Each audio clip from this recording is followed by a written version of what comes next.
Do you have a paranormal encounter you'd like to share with us? Send us an email with your story for a chance of it being featured on Weird World. I'm about to share something that's been weighing on me for the past 24 years. It's something I haven't really talked about since I was a kid, and I've certainly never shared it publicly like this before. You're welcome to not believe me. In fact, I think everyone should be encouraged to question whatever they're told by others. I'm running this now because as I've grown older and built a new life for myself over the past few decades, I've carried a heavy burden. A burden that therapists and psychiatrists have only ever, at best, regarded as a coping mechanism to repress so-called traumatic memories, or even, at its worst, as the ravings of a lunatic. I don't blame anyone for coming to the same conclusions. I'm posting this on what I regard as the most popular online platform for sharing accounts of this nature, for the sole purpose of unloading this weight and moving forward with my life. This is more of a personal release than an attempt to intrigue anyone. And even if nobody listens to my story and it gets lost in the countless other posts on this platform, I'll have at least spoken my truth. I'm not from this place. And when I say here, I don't mean the place where I currently reside. I mean the place everyone listening to this right now has known their whole lives. I mean this world, this universe, this reality. It's been a few days since my 30th birthday, and this time of year always makes me think. I started school on my birthday when I turned 5. Back then, I assumed everyone did the same thing. When you turned 5, you started school. It didn't occur to me that my birthday just happened to coincide with the very first day of school. And in a little over 2 weeks from now, it will be exactly 24 years since my whole world disappeared. I was born in San Diego and grew up in a less affluent area called El Cajon, in an apartment building called Lemon Vine Apartments. They were kind of like run-down versions of the apartments you'd find in Lemon Grove, another area of San Diego. My folks were separated, but on friendly terms.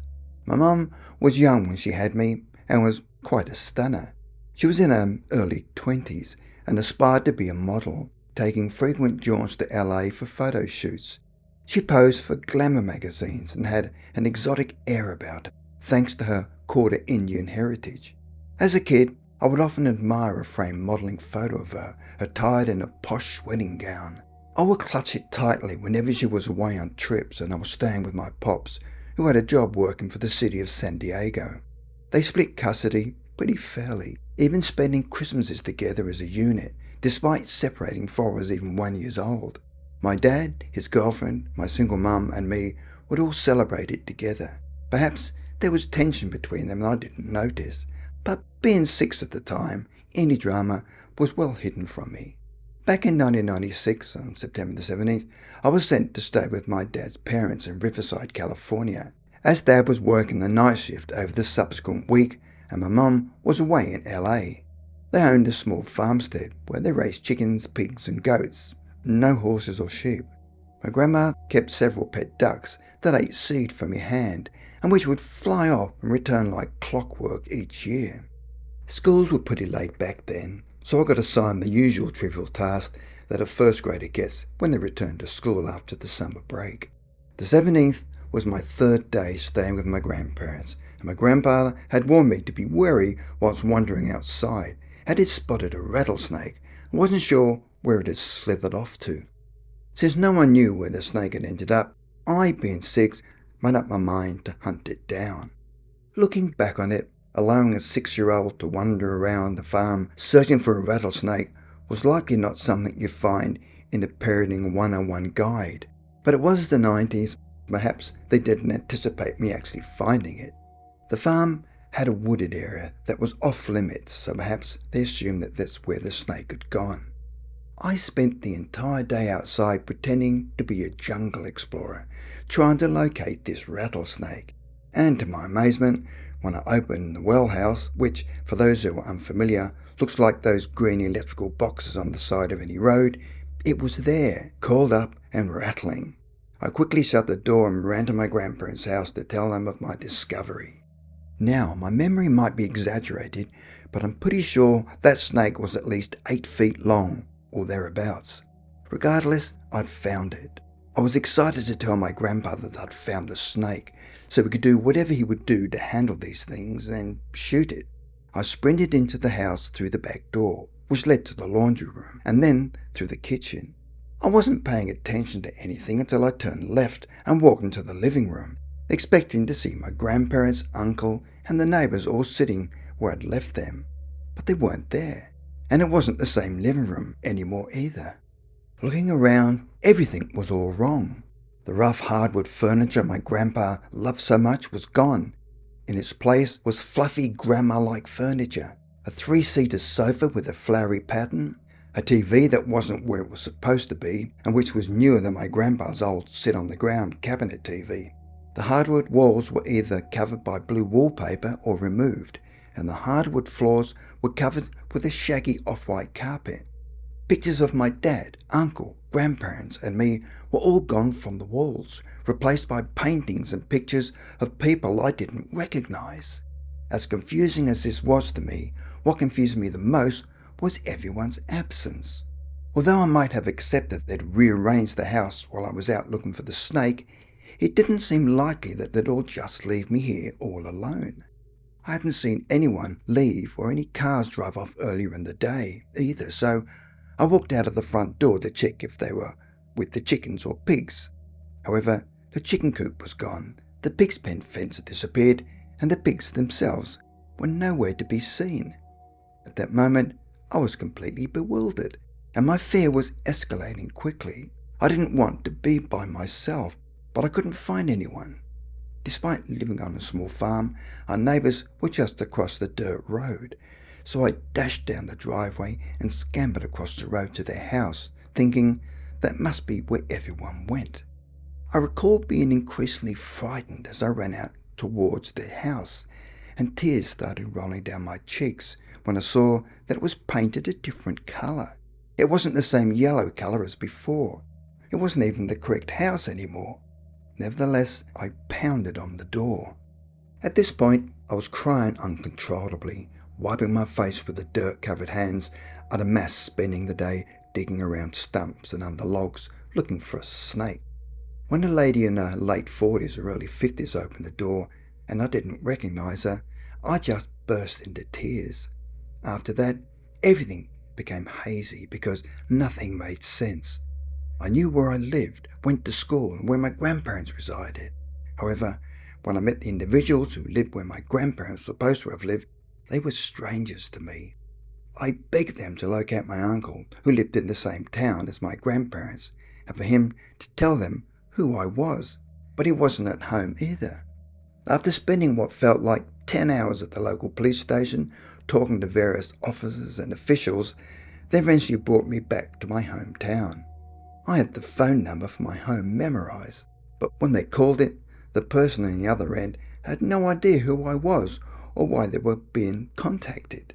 So I gave the police my address and waited at the station while they went to check it out.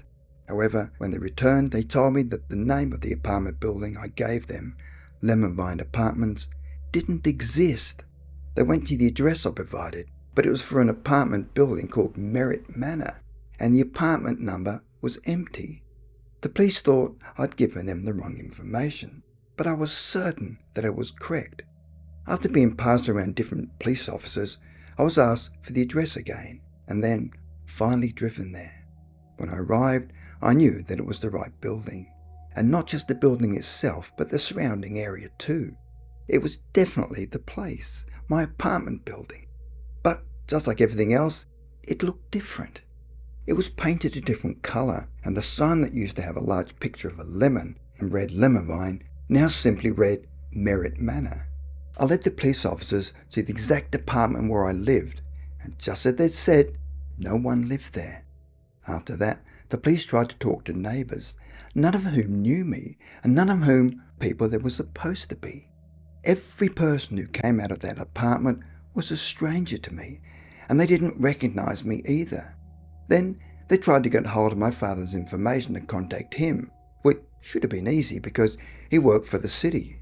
But no employee with his name was on record working for the city in any capacity. As the night set in, I continued to sit there in the police station for what felt like an eternity while they tried to find someone who knew who I was. I felt completely powerless when all I could do was just sit there and cry without end. A woman in a suit, who might have been a detective or perhaps a social worker, sat with me for several hours and tried to soothe me. She gave me a stuffed dog, a Dalmatian puppy, that reminded me of one of the dogs from 101 Dalmatians. She said his name was Sparky and I could keep him. She promised that Sparky would make sure I never got lost again and that he would come home with me when they found my parents. She told me he was a good dog and he would protect me if I took care of him. Meanwhile, the police tried to reach my school. I told them that I attended Shawnee Elementary, which was very close to where I lived. But as expected, there was no school by that name. The school located there was called Anza Elementary. At a later time, the police asked me if they'd ever taken my fingerprints, and I remembered they had in fact done so back in school. The whole class had to do it in the gym. But to no surprise, even with my fingerprints, they could not find a record of me. They couldn't find anyone who knew me, not my parents, grandparents, or neighbours. They couldn't even locate my apartment building, least of all me, even though I knew for certain that, despite its differences, Merritt Manor had been my home. I was too young to remember my social security number, but I doubt it would have mattered anyway. They asked me questions about my birthday and other important details that could help them identify me and where I belonged. But unsurprisingly, this led nowhere. The police thought I might have hurt my head, so they took me to the ER for a quick checkup. But the doctor said I was in perfectly fine health and I was sent back to the police station. I would end up staying with someone that night, but I don't remember who it was. My guess would be someone from Child Services. I was crying so much that I couldn't really focus on anything that was happening. I had cried myself to sleep many times at the police station and did it again at the house where I'd stayed that night, even though the woman who was with me, not the same woman who'd given me Sparky, had tried to calm me down. I held Sparky so tight that I'm surprised I didn't break him. I didn't have my mum's picture, and I didn't have the first clue what was happening. Nobody knew where I belonged. It didn't make sense to me. I was only 6, and I knew where I lived, who my parents were, and which school I went to. How could they all just vanish one day? My apartment building and school were exactly where they were supposed to be, just different. Between my sobs and I'm waking up, I would beg to go home. I begged the woman who was taking care of me to call my dad again. I just kept on begging continuously. For the next few days, I was questioned by different people from different departments at different times and places around the clock. Police officers, investigators, child psychologists and other professionals unknown to me all asked me questions. I went back and forth between the police station and the temporary house until someone told me they'd found my parents and were coming to pick me up. Finally, I was going home. Finally, this nightmare would be all over. Finally, I could escape all of these strangers asking me the same questions again and again. When the couple arrived at the police station, my heart immediately sank. They were not my parents. It seemed they had a son of their own who had disappeared, and I matched his description quite well. When the mother laid eyes on me, she immediately started bawling when she realised that I wasn't her lost son. By then, I'd run out of tears to cry. Soon after this, Child Services came and collected me, and I was taken in by a foster family for a few months. The police launched a search asking anyone who knew me to come forward. They even snapped my picture of the police station for the newspapers and TV news. I refused to let go of Sparky, my stuffed Dalmatian, for even a second. They didn't want me holding him in the photo because he wasn't with me when they found me. But I clung onto him tightly and threw a major fit when they tried to take him away. They made me put on the same clothes I was wearing when they found me, despite having long since given me fresh ones to wear. During my time at the foster home, some parents of missing children came to visit me, hoping I was their missing child. I didn't understand what was happening at the time, but later on I realised what they were doing. They didn't come right out and ask if I was their kid. It was more like they wanted to meet me. When they realised that I wasn't their child, many of them left in tears. When I think back on all of those families who came to see me, hoping against hope that I was their child, I feel a deep sense of sorrow for them. It's hard to explain, but it's almost like I felt guilty that I wasn't their child, and I couldn't give them the closure they desperately needed. I think that most of those parents never found their kids, but I like to think that maybe, just maybe, some of them did. The guilt I feel about it has been a big reason why I've gone to therapy as an adult. But it's frustrating because no therapist I've talked to ever acknowledged, let alone understood, what I went through. They always seem to think that I must have had a really rough childhood, and that maybe I just can't remember it all, that maybe I was abandoned or something like that. But I know what happened to me, and I know that it wasn't anything like that. I didn't stay at that foster home forever. So after a while, even though my case wasn't completely resolved, I needed to start going to school, and I needed some identification. They gave me a birth certificate listing the year I told them I was born, but not the month or day. They instead listed my month and day of birth as the day that I was found, September the 17th. I don't know why they chose to do this. Maybe it was because they didn't think I knew the exact date. They didn't change my name though. When I started going to school, it wasn't every day. A child psychologist who saw me thought I might have PTSD, so they put me in a special class, and I only had to go to school 2 days a week at first. After a few more foster home moves, I started going to school full time.